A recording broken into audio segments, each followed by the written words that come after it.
Го гледате неделното интервју на Радио Слободна Европа. Денешен гостин е поранишниот премиер и лидер на ВМРО Народна, Љупчо Ѓоргиевски.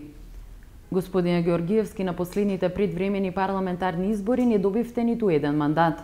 Зошто идеологијата за која се залагавте не беше доволна за освојување на тие 50.000 гласови кои ги посакувавте?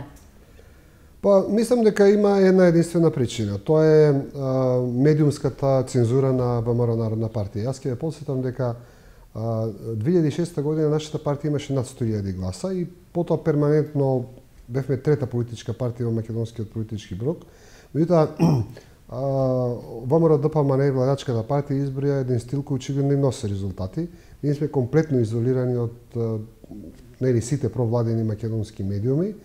И кога немате збор, кога немате што да кажете, очигледно луѓето и не може да ве слушат. Тоа е едната причина и постои втората причина, тоа се манипулациите околу самите избори. Значи, под манипулации подразбирам од непринципиелни притисоци, непринципиелни плаќања на луѓето, па до фалсификати на самите изборни места и кутии.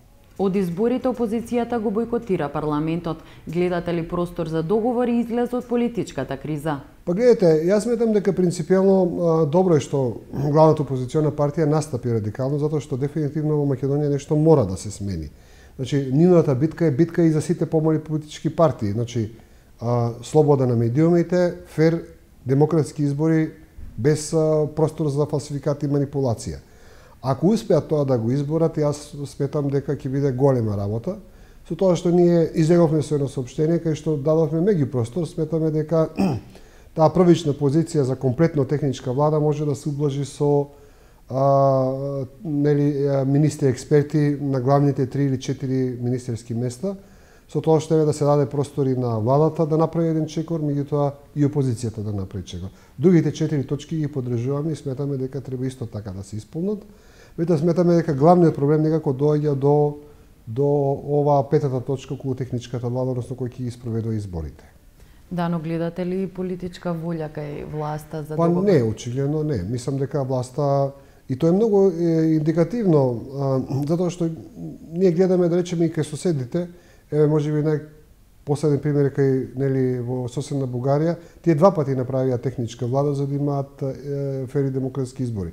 Значи, во принцип, што е стравот од техничка влада? Не гледам страв од техничка влада, ако некоја партија на власт смета да има фери демократски избори во Македонија. И доколку повеќе што тоа зависи и нината на Македонија на низиниот евроатлантски пат. Сметате дека владата не е за фери демократски избори? Па, има многу индикации. Мислам, дали можам да кажем дека власта е дефинирана по тоа прашање. Ние сме сведоци на многу избори. Проблемот со медиумите, кај што да речеме има една апсолутна контрола на медиумите, проблемот со притисоците што се случуваат перманентно на самите избори, па дури и сите овие афери кај што има многу сериозни индикации дека се работи за директни фалсификати на процесите на изборите.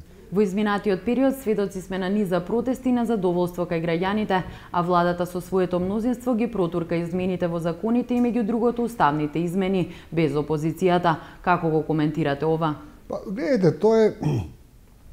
Значи, како и да погледнеме оваа позиција на власта се наоѓа во една малку опсет политичка ситуација, без опозицијата, и од друга страна нема намер очигледно да ги прави евроатлантските реформи и евроатлантското приближување и се измислува работа. Значи, практично на сите овие работи што ни се случија во последно време, дали законот за високо образование, дали уставните промени, имам чувство дека како владата не знае што да прави со самата себе и еве измислува проекти заради проекти, па со тоа и се занимава јавноста, занимава медиумскиот простор му дава храна да се храни, а во суштина тоа не се некои работи кои се од суштинско значење за Македонија, нели? Власта долго време е под критики дека земјата само што не банкротирала, но се уште има пари за плати и пензии, а еве се градат и автопати. Претирани ли се критиките дека води погрешна економска политика? Па, јас исто ги делам мислењето дека се води погрешна економска политика, затоа што сметам дека се тоа што се прави разбразено задолжување. Знаете, ако владата го заработи тоа, па го направи, окей. Меѓутоа ние имаме ситуација кај што сите овие проекти се разбазана задолжување. Вие ако погледнете, ако не се лажам, минатата година негде меѓу 500 и 600 милиони евра е задолжувањето на Македонија. Практично тие во последните 4-5 години веќе имаат негде само врз база на буџетското задолжување, односно на буџетскиот минус, негде по 300 милиони евра ја задолжуваат Македонија. Сметам дека ова ќе трае додека банките даваат кредити. Значи, ние веќе немаме собствен економски одржив развој. Значи, македонската економија веќе сама за себе не може да функционира ако не се задолжува. И, значи, тука веќе прашање е, значи, само на ден кога целиот тој негативен баланс ќе мора цела Македонија да го плати, како што беше во Грција или како што беше во Кипар, што беше уште покарактеристичен процес.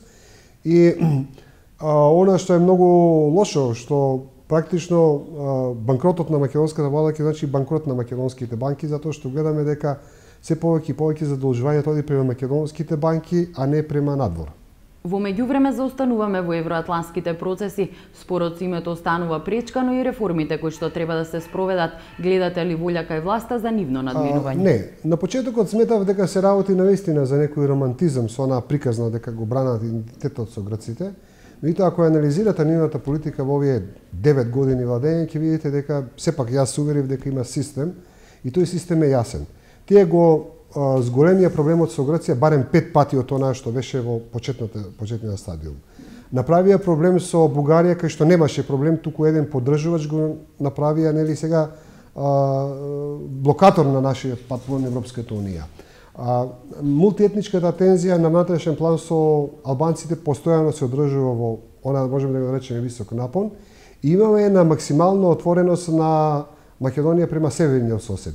Значи, ние практично сега сме во една полоша состојба отколку што беше Македонија во рамките на Југославија, затоа што јас навистина сметам дека македонските комунисти, барем во последните 10 години, има една поголема повеќе беа македонци отколку оваа денешна влада. Ова е една класична југословенска политика и јас сметам дека актуелната влада очигледно се инструмент на белградската политика во Република Македонија. Долги години не сакав тоа да го изречам толку јасно, меѓутоа дефинитивно кога ќе ги поставите сите нивни игри во последните години ќе видите дека тие имаат јасна цел. Македонија што подалеку од Европа и од НАТО, што поблиску до Србија и најверојатно во одредена фаза и испојување со Србија. Во јавноста во последно време бевте актуелен со добивањето на тендерот за изградба на хотел. Ја критикувате власта за антиквизација, а вие ќе градите во барок стил. Јас можам да ја кажам дека на многу тендери досега сум се јавувал, никогаш не сме победили и понатаму видни дека ќе се продолжиме да се јавуваме на тендери, некогаш можеби ќе добиеме, можеби некогаш ќе бидеме исфрлени. Обично претпоставам дека ќе добиваме кога нема интерес од други фирми. Инаку се знаат, да речеме, играчите кои се заинтересирани, кои најмногу ги добиваат тендерите.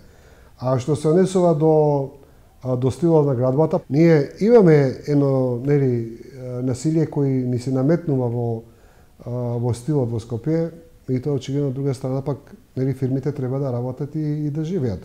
Така што во таа насока јас навистина сметам дека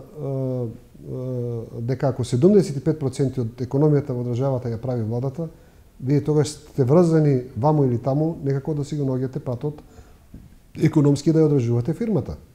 Неретко ве обвинуваат дека имате премолчан договор со премиерот Никола Груевски, ВМРО ДПМН, а добивката на тендерот некако се гледа низ таа призма. Како го коментирате ова? Ние сметаме дека ВМРО Народна партија во последната година има најсуштинска критика, идеолошка критика на власта на ДПМН. Нема поидеолошка критика од она што ВМРО Народна партија ја прави према власта на ДПМН отколку нашата политичка партија. Само треба да имате интерес да ги видат нашите ставови и нашите соопштенија. Зошто тогаш ВМРО Народна не е поприсутна во јавноста, бидејќи во последно време критикувавте само српски програми на телевизија? Ние за се и се што ги критикуваме. За се и се што ги критикуваме. И за економијата сме давале безброј соопштенија и ставови, и за демократската атмосфера сме давале. Нас не нема затоа што никој не вика. Вие знаете, на првиот ваш повик ние веднаш излеговме во јавноста и најдете таква телевизија која не викнала, а не сме дале некаква изјава или не сме се појавиле. Проблемот е што ние сме игнорирани од она што се нарекува провладени медиуми во Македонија. Ви благодарам за издвоеното време. Ви благодарам и вам.